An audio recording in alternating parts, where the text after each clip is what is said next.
Good morning, guys. Good morning. I am trying something new today. Every day this week, you will catch me live around 8 a.m. and I'm going to be giving you on the radar live between 8 and 9 with the latest travel news and developments because I know there's a lot of stuff going on right now. This is something new. I know I usually go live on Wednesdays.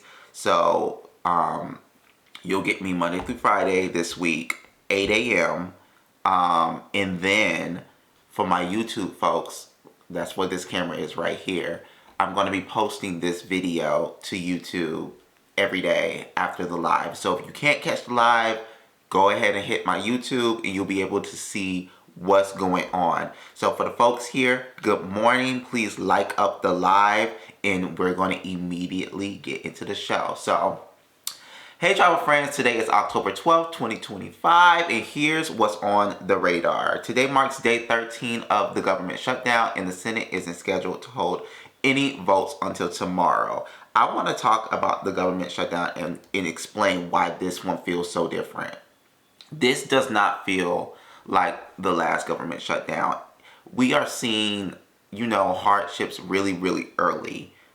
Last government shutdown, we were day 20 before, people were like really feeling it, but people are feeling it immediately right now. And I know last week I was saying travel isn't going to be impacted by it right now, but I am slowly seeing that it is being impacted. Like the people at ATC, that's a huge deal. ATC is, air traffic control right now is in shambles. I tried to go out of town this weekend and my flight was canceled. I'm not sure exactly why the flight itself was canceled, but I know that right now airports they're overflowing. They're overflowing with people being on a canceled flight going to the next flight. And I was flying standby. So if you know standby travel, you do not want to fly standby when you have a lot of canceled flights. That means these people are going to be rolled over to the next flight. That means you're most likely not going to get your flight or get on the flight. So I was talking to several people and they were telling me about pilots and flight attendants. They were telling me that they've been sitting on the runways for like an hour before they take off and when they land before they could even deplane. This is horrible. This is horrible. And they're also saying that, it's ATC staffing issues.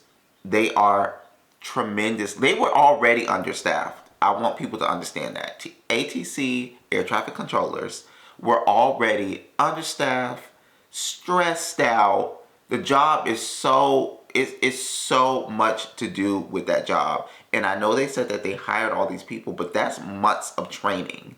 You don't want these people to just go in there and just start working. That's months of training. So it is really bad right now. And the TSA line, I wouldn't say that the TSA line was too bad. For me, at least. For me. And I'm going to go a little deeper into that later because it's something that I want to share with that. But TSA in Atlanta was doing a great job moving the lane. It seemed like they were staffed enough to keep stuff moving.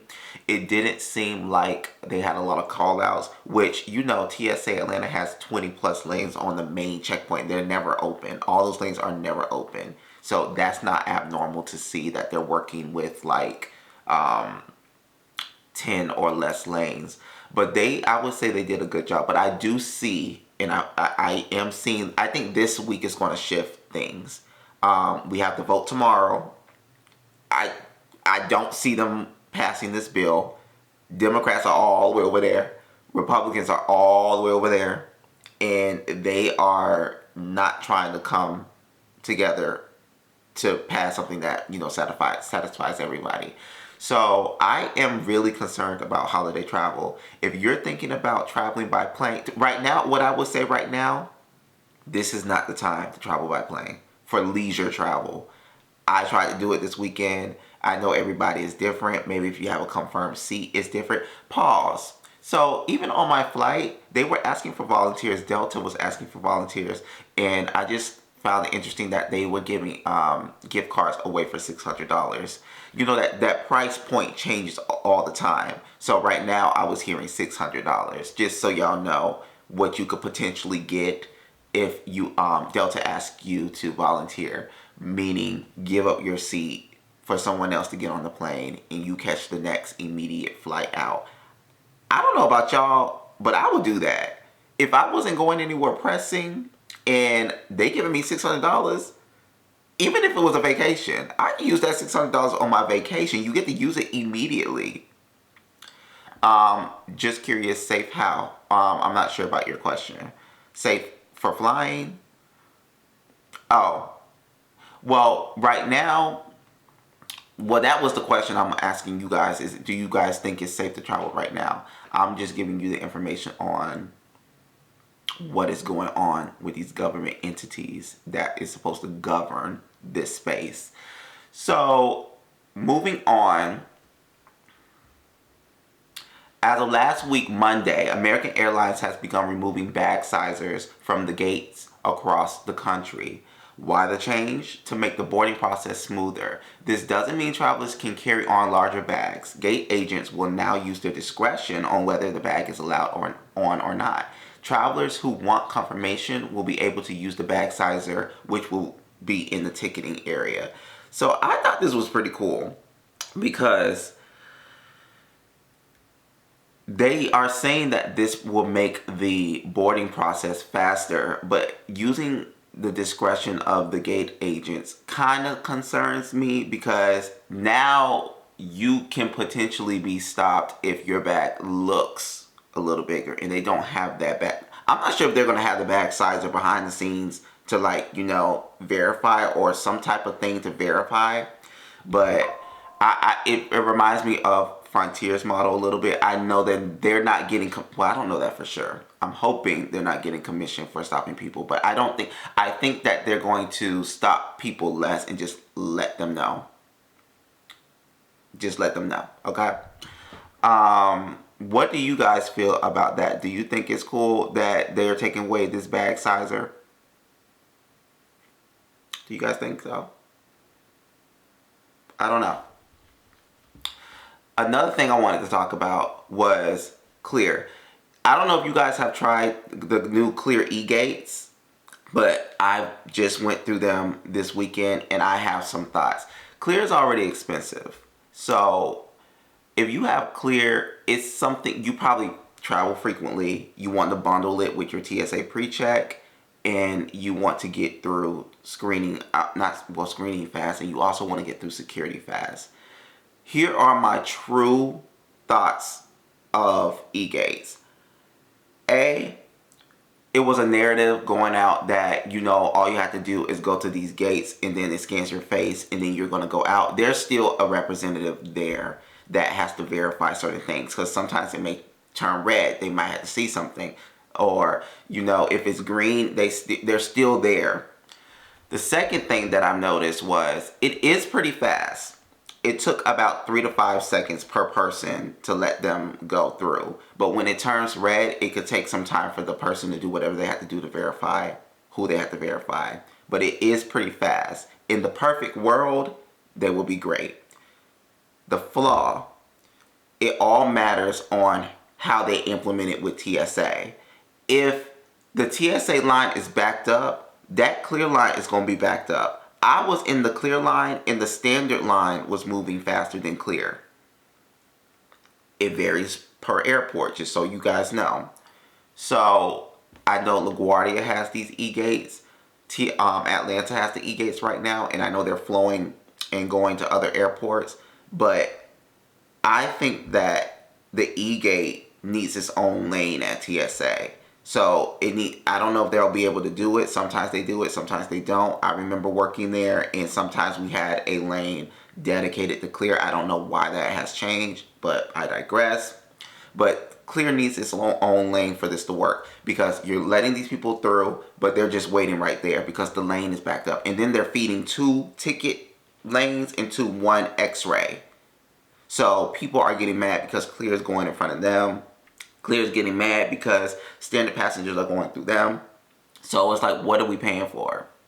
So it's just some things that they have to work out right now. But in a perfect world, I do see clear eGates being something that is cool. If you already know how clear works, you have to usually go to that screen and then they scan your face and then you go through the process with going through like the TSA officer. I didn't see a TSA officer. All I did was go through that robotic e-gate.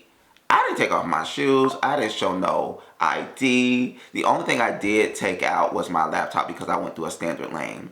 Well, a legend lane. If I would have went through one of the new CT machines, I wouldn't have taken my laptop out either. So it's like, at this point, pre-check. I've already said this. I'm trying to figure out the value proposition here, other than faster lines. So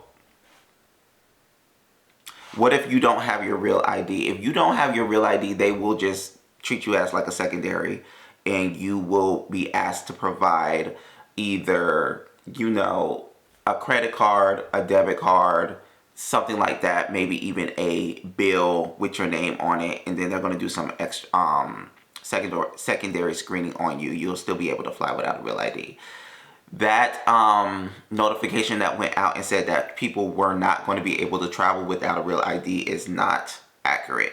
People are traveling without real IDs, and you will be able to travel with a real ID if you don't have one. Just know when you get to the airport, you are going to be waiting a little longer for them to check you. How do you think the travel will be in the New Year's? I actually don't know. If this goes into November, if this government shutdown goes into November, I'm definitely will be like scared for holiday travel, because at that point, I just don't see it running smoothly. Right now, we're seeing it decline day after day after day. These people are depleting their finances. They are going to get to a point where they just can't make it to work. And I wasn't going to say this, but I'm still in a internal group with TSA officers, so I'm a part of the conversation. I'm hearing what they say. They are doing what they can do to get to work. There's people pitching in, they're carpooling. It's actually really interesting and cool to see that they are doing what they have to do to get to work. Especially in places like Atlanta, a lot of these people don't live near the airport. They live 30 plus minutes away from the airport. Think about gas. Think about school, childcare. And right now, school is out in Metro Atlanta for fall break. So some of these people have young children. Like, what are they going to do with their children when they go to work? They can't pay for daycare, and if you don't have family, what are you going to do? So real life situations like that is going to affect people going to work. They're going to choose their families. They're going to stop going, meaning TSA lines are going to get longer. It's just going to get to a point where they'll probably close down checkpoints and feed everybody through one checkpoint. That's what we did last time this was happening. They closed down like North checkpoint and they just had South open, and everybody was feeding through that. I don't know if it was South, it probably was Maine. I think they just had everybody going through Maine. So that's a possibility. So I don't know.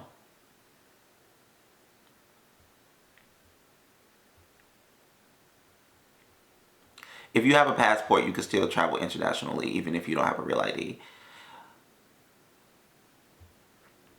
Okay, let me tell y'all about this crazy story.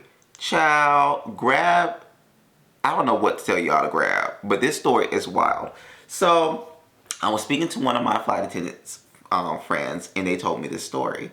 So everybody knows that everybody is doing the most with these support animals, emotional support animals. People are claiming that these animals are, this is my support pet, all this kind of stuff. So they're not fighting with you. They're allowing you to bring the dog, the cat, the parrot, whatever you have as your support animal onto the plane. So they're on this plane and they're taxiing to, go off to where they're about to go. One of the passengers sitting next to a lady who has a support animal says, I don't want to sit next to her. I don't want to sit next to her. And the flight attendant's like, why don't you want to sit next to her? What's the problem? She's like, she's breastfeeding. Do you guys have a problem with people breastfeeding next to you on a plane? I'm just curious to know. Well, she was like, she's breastfeeding, and I don't want to be next to anyone who's breastfeeding. And the person was like, the flight attendant was like, well, breastfeeding is a natural thing. We can't stop her from doing that if that's what she's doing with her baby. And she was like, well, I would be okay with it if it was a baby, but she's breastfeeding the dog.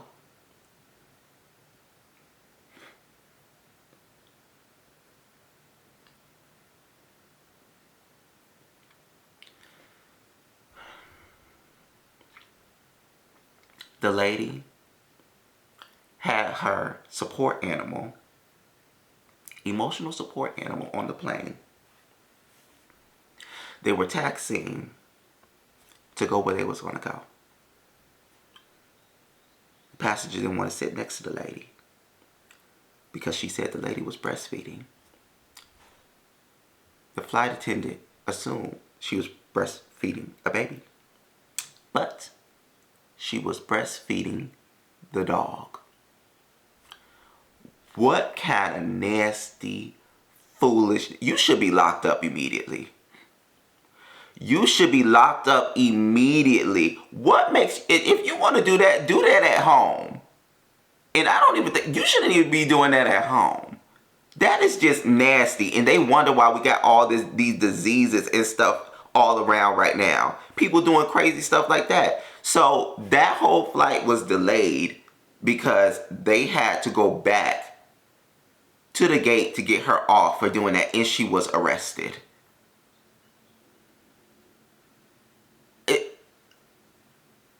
It's crazy. It's insane. That's my travel story for the day, child. They are not in their right mind, Miss Marshy. Listen, they are not in their right mind. It's crazy. It is insane. But guys, I just wanted to thank y'all for jumping on with me. Listen, sometimes these shows will be long. Sometimes they will be short. But it will be between 8 and 9. I would love for you guys to connect with me and let me know what you want to see on this show. My plan is to give you the hottest topics that's going on within travel and share some stories with you. It's going to happen Monday through Friday, okay, from 8 to 9. And if you are unable to catch it live, make sure you're subscribed to my newsletter where this will be posted later. And it's also going to be re-uploaded to my YouTube. I'm going to have fun doing this, okay? Do you cruise? I don't really cruise, but I want to. And I also want to start doing cruise content. That will be fun to do. So yeah, I will be back tomorrow morning to catch y'all up with what's going on in travel. And until then, I will holler at you. Before I go, do we have any questions for today? Any questions for today? But thank y'all for coming in here today. I was really worried about doing this show today because I was like, I didn't say anything. But this is good. This is better than what I do at night. Do you have a YouTube channel? Yes, I do. It's at Travel with the Harmony. Same name as my TikTok. And my Instagram is Travel with the Harmony. I post on my stories on Instagram frequently. Alright, Ebony, make sure you watch every day because I'm going to be giving you guys updates and letting you guys know what's going on. And make sure you guys subscribe to the newsletter as well. Okay, until tomorrow. See y'all. Bye. That was fun. See y'all later.